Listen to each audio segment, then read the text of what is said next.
Lại đây với em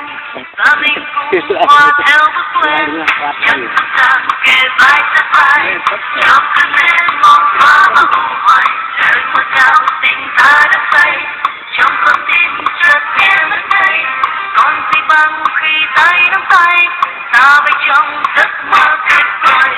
người yêu ơi hãy nhắm mắt để nụ hôn bốc cháy trên môi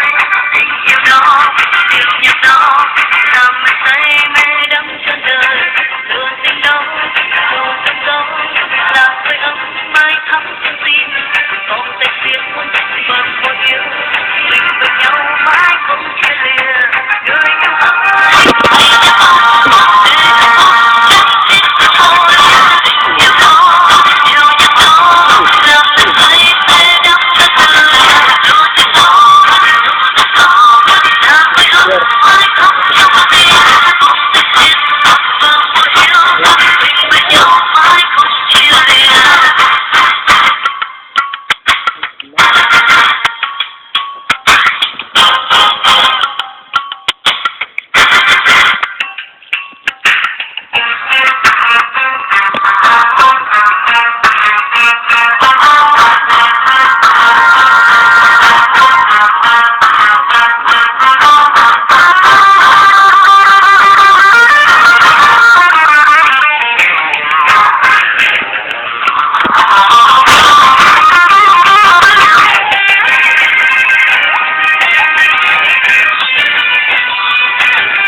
Cục trứng ở đây trứng nó hô bọc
xô đuổi sao vẫn cứ bước đến cho em đau buồn. Có những quan cảnh con tin em yêu đừng dặn em chân anh em cần anh thay đổi môi hôn mơ giờ buồn yêu thương giờ buồn tôi làm sao em có thể có trong tâm trí tim anh đâu đây đưa anh bên em thân mình chỉ là bóng đêm nhận ra em sắp rồi nhớ mắt em rơi lệ không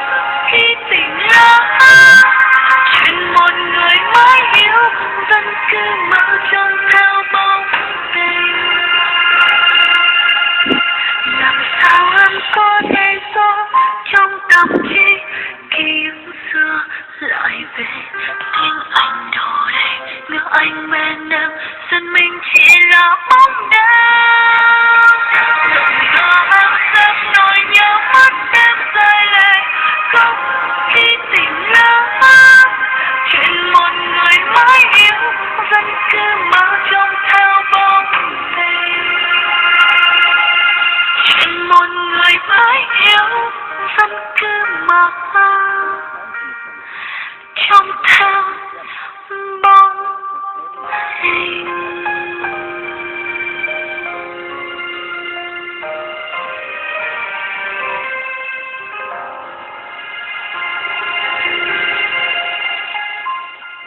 Là cô anh kia thay cái nhà thay là tách mấy đấy rồi tách này